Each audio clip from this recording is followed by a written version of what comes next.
Terakhir, yang ketujuh, pertanyaan jebakan. Nah, pertanyaannya, apakah Anda bersedia ditempatkan di shift malam atau hari libur?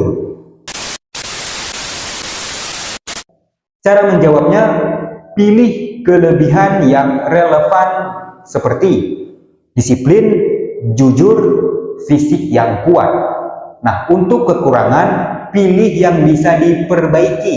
Misalnya, saya kadang terlalu detail, tapi saya mengatasinya dengan membuat checklist tugas agar tidak ada yang terlewat.